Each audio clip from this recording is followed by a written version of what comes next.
सामवेद,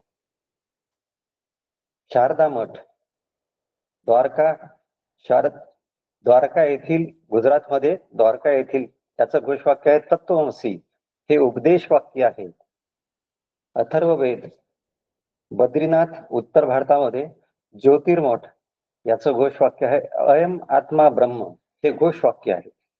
वेदांतानुसार जी आत्मविद्या सांगितलेली आहे तिचा संपूर्ण मानवी जीवनाचा उत्कर्ष होण्याच्या दृष्टीने प्रचार प्रसार व परंपरा राहण्याच्या दृष्टीने आचार्यांनी हे महान कार्य करून संपूर्ण मानवजातीचे कल्याण होण्यासाठीच या बीजांची पेरणी केली आहे. आपल्याला या वृक्षाची फळे चाखून मोक्षची प्राप्ती करायची आहे. यासाठी आपण स्वतःच्या जीवनाचे कल्याण होण्यासाठी प्रयत्न करणे आवश्यक आहे. कारण परमार्थ हा प्रथम पुरुषी एक वचनी आहे, माझा मलाच करावा लागतो. वेदांत शास्त्रात उपनिषद याचे ज्ञान होण्यासाठी मनाची एकाग्रता शांती आवश्यक आहे. सर्वप्रथम अशी शांती मिळण्यासाठी सर्वसाधारण मनुष्याला आचार्यांनी भजगोविंदमच्या माध्यमातून मानवी जीवनाचे सम्यक दर्शन घडवून उपदेश केला आहे. लोकांनी शंकराचार्यांवर अनेक आरोप केलेत. ते ज्ञानाचे प्रकर्षक असून भक्तीचे नाहीत असे सामान्य लोक समजतात. परंतु कर्म उपासना करणारे ज्ञानाला आंबट समजतात. शंकरोती इति शंकरः, शाश्वत कल्याण करण्यासाठी आचार्य असतात. आपलं जीवन हे अतिशय गतिमान आहे. काही वर्षाचा मनुष्य जीवन जगतो. वर्ष 12 महिन्याचं, महिना 4 आठवड्यांचा, आठवडा 7 दिवसांचा, एक दिवसात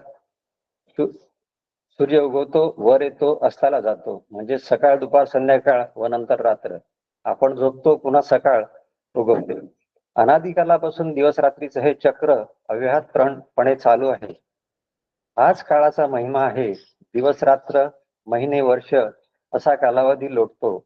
यामध्ये शिशिर, वसंत, ग्रीष्म इत्यादी ऋतू येतात व जातात.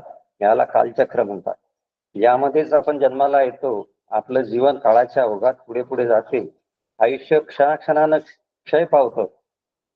परंतु मनुष्याच्या मनातील इच्छा, आकांक्षा, कामना कमी होत नाहीत, तर वाढतच जातात.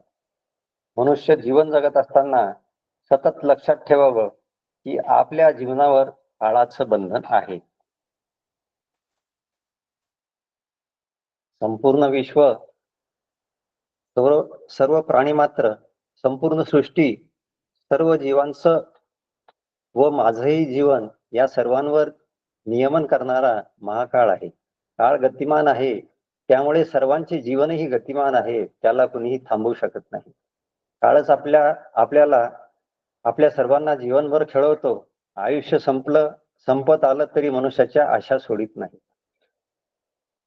ही परिस्थिती वस्तुस्थिती लक्षात घेऊनच आचार्यांनी भजगोविंदमची निर्मिती केली आहे. दिनांक 24/9/2024 रोजी 16 व 17 या श्लोकांवर आदरणीय वासंतीताई पांडे पुसद यांनी अत्यंत सुंदर व अभ्यासपूर्ण चिंतन आपल्या समोर मांडले. ते सारांश रूपाने बघूया.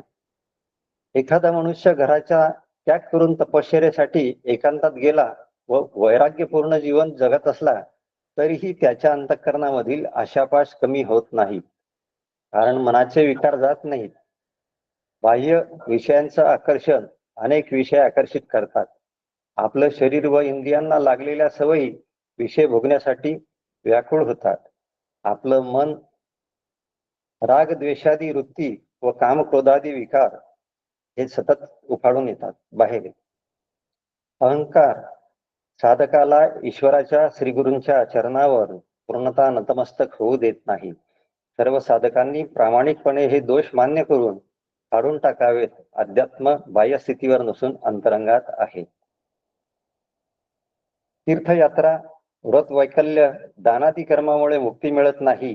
प्रामुख्याने बहिरंग व अंतरंग 2 साधने आहेत. बहिरंग मनावर तर अंतरंग आत्मस्वरूपावर केंद्रीभूत आहे.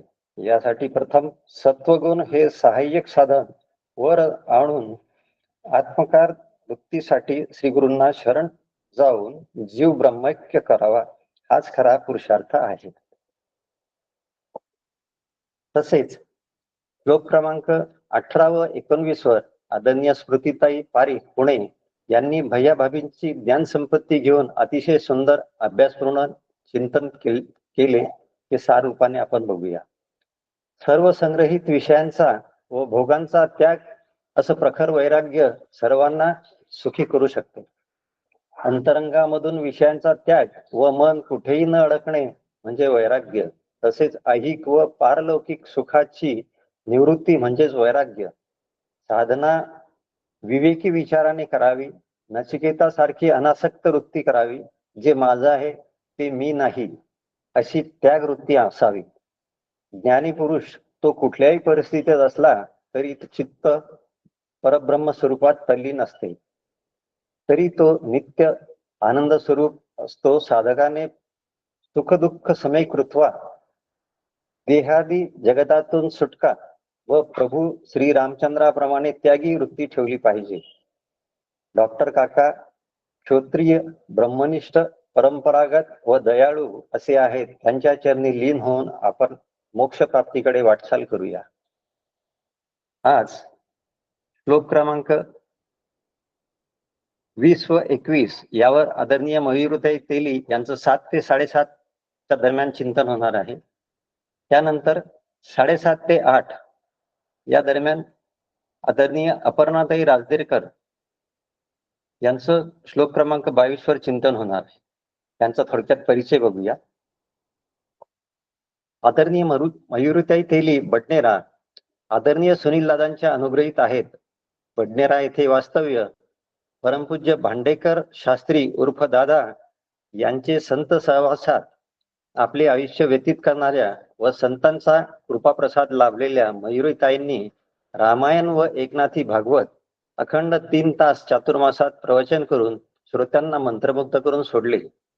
सध्या मनोबोध अभ्यास वर्ग घेत आहेत. परमपूज्य दादांनी 12 वर्ष मयुरताईंना माहेरी जाण्यापासून रोखले व रामायणाचा अभ्यास आपल्या उपस्थितीत करून घेतला. प्रपंचाचा सर्व भार सांभाळून त्यांनी हा प्रवास केलेला आहे. अभिनंदनीय बाब आहे. तसेच आपल्या दुसऱ्या वक्त्या ज्या आहेत आदरणीय डॉक्टर अपर्णाताई राजदेरकर पुणे. डॉक्टर काकांच्या अनुग्रहित अकोला येथील आयुर्वेदिक कॉलेजमध्ये संस्कृत विषयाच्या सेवानिवृत्त प्राध्यापिका. मराठी व संस्कृत विषयात MA तर मराठी विषयामध्ये PhD प्राप्त. सध्या पुणे येथे वास्तव्य. अध्यात्माची गोडी असल्याने गीता ज्ञानेश्वरी शंकराचार्यांचे वाङ्मय याचे वाचन त्यांनी केलेले आहे. मी आदरणीय मयुरताईंना विनंती करतो की त्यांनी आपल्या उद्बोधनास सुरुवात करावी. रामकृष्ण हरी.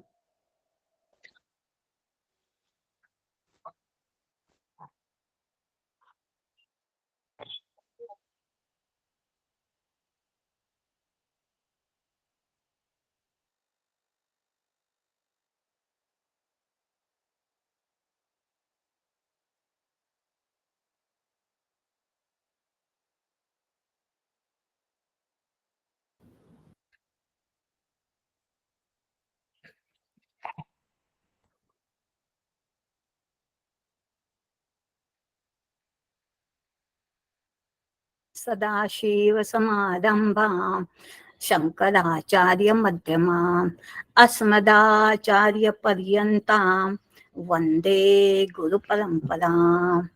वंदे गुरुपरंपरां. सद्गुरुनाथ महाराज की जय. परमपूजनीय डॉक्टर काकांना साष्टांग नमस्कार करून आजचे चिंतन मांडण्याचा प्रयत्न करते. मागच्या श्लोकात आपण पाहिलं यस्य ब्रह्माणी रमते चित्तम. पण माझ्यामध्ये त्रुटी असल्यामुळे मी प्रपंचासक्त गृहासक्त असल्यामुळे धनासक्त असल्यामुळे मला ते जमलं नाही. आसक्ती सोडण्याचा पुष्कळ प्रयत्न केला पण नाही जमलं. त्यामुळे आचार्य इथं सोपी साधना सांगतात आणि म्हणतात भगवद्गीता किंचित धीता गंगा जल्लव कणिका पिता सकृत पियेन मुरारी समचा क्रियते तस्य यमेन चर्चा. इथे आचार्य 3 साधना आपल्याला देत आहेत आणि त्याचं फळ म्हणजे म्हणत आहेत की यमासोबत चर्चा होणार नाही. आपण लगेच म्हणणार की आत्ताच आपण सगळे केनोपनिषदाचा अभ्यास करून बसलेला आहोत, यमदेवाशी चर्चा करून बसलेला आहोत आणि इथं म्हणत आहे की यमाची चर्चा होणार नाही, तर ते जे यमदेव आहेत ते श्री गुरु रूप यमदेव आहेत आणि आपल्याला जन्म मरणातून सोडवणारे ते आहेत. पण आपल्याला अजूनही मरणाची भीती आहे, जन्म मरणाची साखळी तोडायची आहे.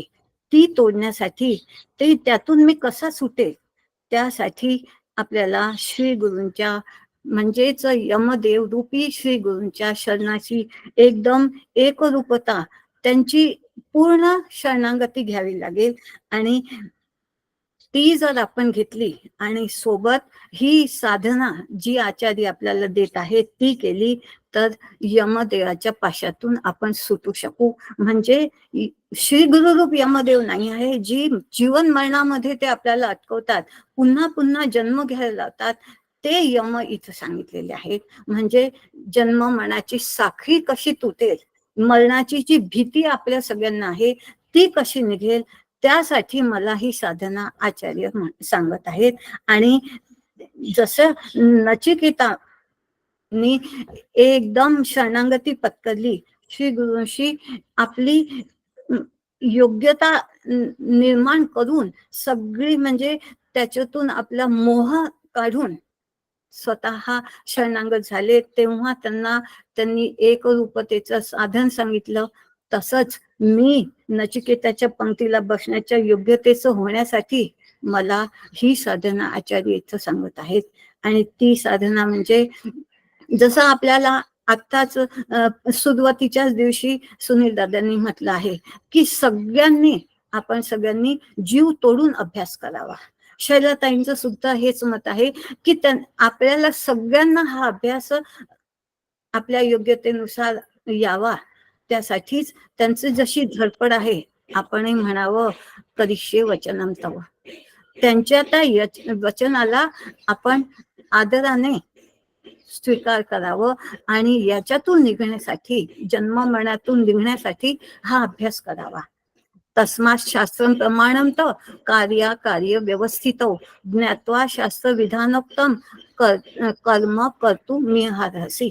शास्त्रांचे वचन अगदी श्रेष्ठ असतात, पण त्याही पेक्षा श्रेष्ठ श्री गुरूंचे वचन असतात. म्हणजेच गुरुरंगी पद्मे मनश्चिन्ह लग्न ततत्किम ततत्किम ततत्किम ततत्किम. मी पूर्ण शरणागती घ्यावी, माझा अहमपणाचा नायनाट केला, तरच मी सत्शिष्य नचिकेतासारखा होऊ शकेल. आणि त्यासाठी मला ही साधना सांगितलेली आहे. आणि त्यासाठी बुद्धी श्रुतीशी द्यावी, शास्त्री गहाण ठेवावी आणि ती सद्गुरूंशी अर्पावी, जाणण्या पुरुष. त्या सत्पुरुषाला जाणण्यासाठी मी यांना शरण गेलं पाहिजे, श्री गुरूंची शरणागती पत्करली पाहिजे. आणि अशी साधना मी जर करत असेल तर मला जन्म मरणाची साखळी तोडता येईल. आणि त्यासाठी आचार्य पहिली साधना देतात, भगवद्गीता किंचित गीता. तू भगवद्गीतेचा अभ्यास कर, असं त्यांचं म्हणणं आहे.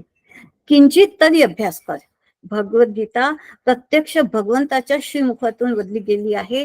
ती भगवंताची वाङ्मयी मूर्तीच आहे आणि त्यातला प्रत्येक शब्द न शब्द भगवंताच्या श्रीमुखातून वदला गेला आहे.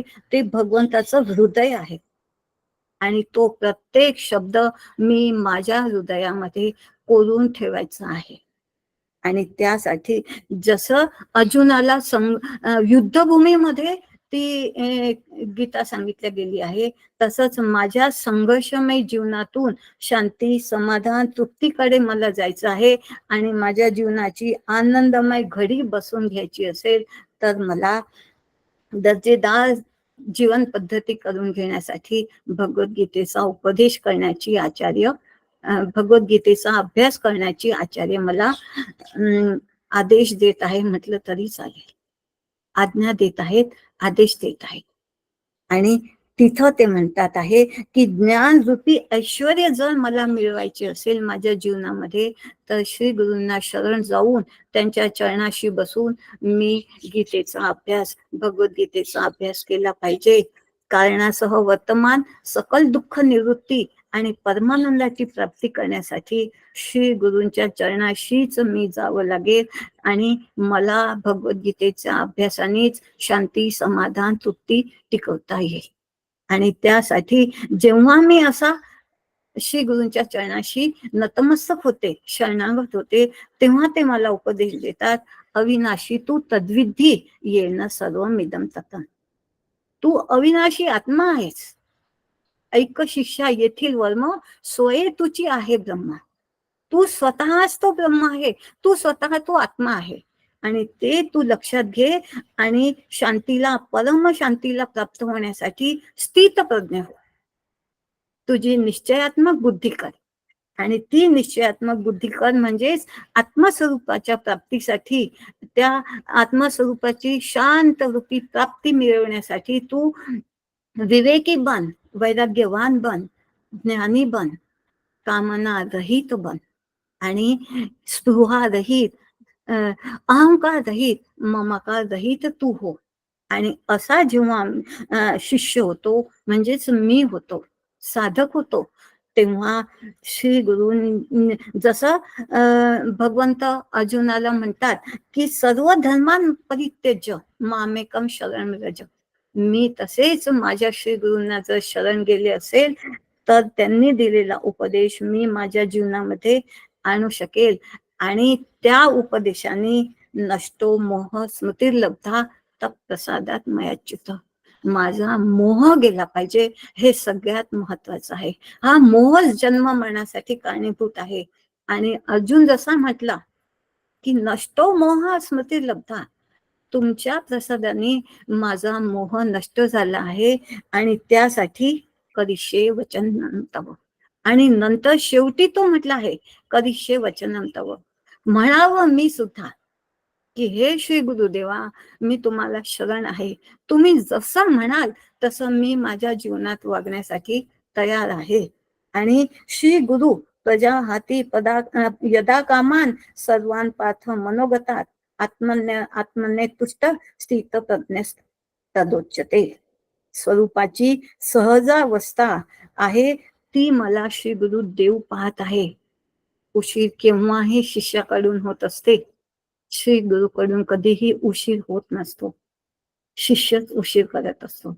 जेवढ्या लवकर मी स्थितप्रज्ञ होईल तेवढ्या लवकर श्री गुरु ते अमृत तत्व माझ्यामध्ये उतारायला तयारच आहे. उशीर नेहमी शिष्याकडून होत असते, साधकाकडून होत असते. अशा गीतेच्या अभ्यासाने मी श्री गुरूंच्या चरणाशी एकरूपता पावण्यासाठी नतमस्तक झाले पाहिजे. आता दुसरी साधना त्यांनी म्हटले आहे, गंगा जल्लव कणिका पिता. तू श्रद्धा आणि विश्वासाने थोडं तरी गंगाजल घे. श्रद्धा विश्वास भवानी शंकर वंदे श्रद्धा विश्वास रूपिणो याभ्याम विना न पश्यंती सिद्ध स्वांतस्तम ईश्वरम. तुलसीदासजी रामायणामध्ये सांगत आहेत हे. तुला शांत आणि स्थिर जर व्हायचं असेल तर श्री गुरूंच्या चरणाशी तू श्रद्धा आणि विश्वासाने जा. श्रद्धा आणि विश्वास हा परमार्थाचा पायाच आहे. आणि इथं आचार्य म्हणतात आहे की तू श्रद्धा विश्वासाने थोडं तरी गंगाजल घे. आणि आपल्या सगळ्यांना माहित आहे गंगा कुठंतरी हिमालयामध्ये एका थंबाच्या रूपाने अवतीर्ण झाली आणि ती कथा आपल्याला बघायची नाही. आणि वाढत गेली, तिचा प्रवाह इतका झाला आणि शेवटी ती सागराला जाऊन मिळाली. पण ह्या सागराला मिळण्याच्या अगोदर त्रिवेणी संगम झाला आहे हे विसरता कामा नये. गंगा, यमुना, सरस्वती या 3 नद्यांचा संगम प्रयागराज इथं झालेला आहे. ही गंगा म्हणजेच भक्ती आहे आणि वैराग्य म्हणजेच यमुना आहे आणि सरस्वती म्हणजे ज्ञान आहे. म्हणजे इथं आचार्यांना ज्ञान वैराग्ययुक्त भक्ती मला द्यायची आहे, करायला लावायची आहे. ज्ञान वैराग्ययुक्त भक्तीने मी श्री गुरूंच्या चरणाशी म्हणजेच गंगाजल मला घ्यायचं आहे, म्हणजे ज्ञान वैराग्ययुक्त भक्ती मला करायची आहे. आणि अशी ज्ञान वैराग्ययुक्त भक्ती करते तेव्हा तिथंच भरद्वाज मुनी बसे प्रयागा. ह्या प्रयागराज सगळ्या तीर्थांचा राजा इथं म्हणतात, कारण इथं त्रिवेणी संगम आहे, इथं भरद्वाज मुनी म्हणजे श्री गुरु आहेत आणि इथं शिव पण आहे. मी जीव जेव्हा मी असं ज्ञान वैराग्ययुक्त भक्ती करते तेव्हा श्री गुरु भरद्वाज मुनी तिथे आहेतच. ज्या ज्या साधकाची ज्ञान वैराग्ययुक्त भक्ती होते तर श्री गुरु त्याला शिवाशी एकरूप करायला तयारच आहे, तिथंच आहेत. किंबहुना ज्ञान वैराग्ययुक्त भक्ती करण्यासाठी श्री गुरु पाहिजेच. असे ज्ञान वैराग्ययुक्त भक्ती जेव्हा होते तेव्हा जीव आणि शिवाचं मिलन करण्यासाठी श्री गुरु आहेतच तिथं. आणि त्या हिशोबाने जर बघितलं तर आपल्याला तिकीट काढण्याची गरज नाही आहे. चला जाऊया प्रयागराजला. श्री गुरु चरणाचे पाणी तेच आम्हा त्रिवेणी. अशा रीतीने भगवद्गीतेचे श्रवण झाले म्हणजेच वेदांत वाक्यांच्या तात्पर्याचा निश्चय झाला, चित्ताची शुद्धी झाली. गंगा प्राशन केलं म्हणजे ज्ञान वैराग्ययुक्त भक्ती केली म्हणजे मननाने चित्ताची शांती झाली. या दोन साधनेने मनाचे मल आणि विक्षेप हे दोन दोष काढवायला मदत झालेली आहे. आचार्य बघा आपल्याला कुठं घेऊन चालले आहेत. आणि तिसरी साधना ते देत आहेत सकृतपियेन मुरारी समज, म्हणजे चित्ताच्या शांतीसाठी मुरारीची पूजा सांगत आहेत. आणि मुरारीची पूजा जेव्हा करते आहे म्हणजे चित्ताची शुद्धी, चित्ताची शांती आणि चित्ताच्या स्थैर्यासाठी मुरारीची पूजा म्हणजेच भगवंताच्या चरणाशी, श्री गुरूंच्या चरणाशी एक रूपता साधण्यासाठी, मला स्थैर्य साधण्यासाठी मुरारीची पूजा आचार्य देत आहेत. आणि नाहीतर मी जर स्थिरता पावले नाही तर मन वढाळ वढाळ उभ्या पिकातलं ढोर, ते कधी संसाराकडे पळून जाईल सांगता येत नाही. म्हणून श्री गुरु चरणाशी, भगवंताच्या चरणाशी त्याला एकरूपता, स्थिरता द्यावीच लागते. आणि त्या हिशोबानेच इथं आचार्य सकृतपियेन मुरारी समचा म्हणजे तू मुरारीची पूजा कर असं म्हटलं आहे. आणि पूजा करायची म्हटलं की सोहळं तर पाहिजे. आणि हे सोहळं नेसताना म्हणजेच शुचीभूत होऊन सोहळं नेसावं लागते. आणि शुचीभूत होऊन सोहळं नेसताना मनामध्ये जाणीव असू दे की आतमधला लोभ, काम, क्रोध, मोह हे निघालं आहे का. ह्या सगळ्या गोष्टी विटाळणाऱ्या आहेत. विटाळणाऱ्या गोष्टी नाही चालत. आणि त्या त्यजून काम क्रोधस लोभस, काम क्रोध तथा लोभस तस्मात ते त्यजेत, हे सगळं मला त्यजून द्यायचं आहे, सोडून द्यायचं आहे. ते मी जाणीवपूर्वक सोडलं का हे मी माझंच बघायचं. आणि असं सोडून मी जेव्हा अंतर्बाह्य शुचीभूत झाले म्हणजे गीतेचा अभ्यास आणि गंगाजल प्राशन म्हणजे अंतर्बाह्य शुचीभूत होऊन जेव्हा सोहळं नेसून तयार झाले तेव्हा माऊली पुढे सरसावली पूजा शिकवते आहे. म्हणते आहे तेथे अहम हा धूप जाळू, नाहम तेजो वाळू, सामरस्य पोटाळू निरंतर. या निरंतर मी त्या अहंकाराचा धूप तेथे जाळायचा आहे. मी पणा पूर्ण नाहीसा करून त्याला ओवाळायचे आहे. त्याच्याशी पूर्णपणे एकरूपता साधायची आहे. आणि नंतर देवाशी एकरूपता साधून त्याला नमस्कार करण्यासाठी पुन्हा वेगळं व्हायचं आहे आणि त्या भक्तीचा आनंद घ्यायचा आहे. अशा रीतीने पूजा सांगितली आहे मुरारीची. मूर नावाच्या राक्षसाला मारणारे श्रीकृष्ण म्हणजेच मुरारी असं त्यांना नामाभिमान दिलेला आहे. आणि मूर म्हणजे अहंकार. मला सुद्धा आचार्यांनी मुरारीची पूजा सांगितली आहे. म्हणजे माझ्यामध्ये सुद्धा कुठं ना कुठं अजूनही अहंकार आहे. जो संसाराकडे भटकण्याची शक्यता यामुळे येऊ शकते. जे स्वरूपाचे विस्मरण ते वाढवी तीव्र विषय ध्यान, जेणे जीवाशी जन्म मरण अनिवार्य जाणं देहाभिमान. मूर आला, अभिमान आला, अहंकार आला म्हणजे पैशामध्ये, नावलौकिकामध्ये, प्रपंचामध्ये, शरीरामध्ये, शरीर संबंधियांमध्ये जीव रमायला लागतो, साधक रमायला लागतो आणि जीव ब्रह्म ऐक्याचा व्यत्यय येण्याची इथं शक्यता आहे. म्हणून आचार्य आपल्याला इथं पूजा करून, म्हणजे जो हा आतमध्ये अहंकार आहे तो समर्पित करण्यासाठी पूजा आचार्य देत आहेत. इथे करावी परमार्थाची तातडी. ही तातडीने मी एक रूपता म्हणजे स्थिरता पावायची आहे आणि ती तातडी करण्यासाठी आचार्य मुरारीची पूजा देत आहे. अशा रीतीने भगवद्गीता म्हणजे चित्ताची शुद्धी झाली आहे. गंगाजल लाव कणिका पिता म्हणजे ज्ञान वैराग्ययुक्त भक्ती झाली आहे, चित्ताची शांती झाली आहे. सकृत पियेन मुरारी समचा अहंकार नाशाने चित्ताचं स्थैर्य झालं आहे. श्रवण मनन निधिध्यासन तयार झालेलं आहे. आणि अशी साधना करणाऱ्या साधकाच्या भक्ताच्या जीवनामध्ये मी, भगवंत स्वतः म्हणतात, मी श्री गुरु रूपाने अवतीर्ण होतो आणि ज्ञान रूपी ज्योतीने अज्ञान रूपी अंधकार मी त्याचा दूर करतो आणि त्यामुळे त्याला ज्ञाननिष्ठा प्राप्त होते आणि श्री गुरु कृपेने आत्मप्रचिती होते. ही आत्मप्रचिती त्याच्या साधनेमध्ये तेज प्रकट करते. श्वासे श्वासे सविश्वासे चित्ताची चैतन्याला मोह लागते. साधनेला ही लावायची असते. स्वतःच्याच स्वरूपाचे ज्ञान हेच तर मनुष्याचे खरे कर्तव्य आहे. ते या साधनेने आचार्यांनी करून घेतले आहे आणि ते करण्यासाठीच आचार्यांनी किती सुंदर आपल्याला मार्गदर्शन केलं. आणि असे जेव्हा रामायणामध्ये सुद्धा अशा साधकाला ज्ञानी भक्त मोही अति प्यारा, रामायणामध्ये तर मी तुम्हाला देणारच आहे. त्यातही सांगितलं आहे असा ज्ञानी भक्त मोही अति प्यारा. भगवंत स्वतः बोलले आहेत की मला असा भक्त खूप प्रिय असतो.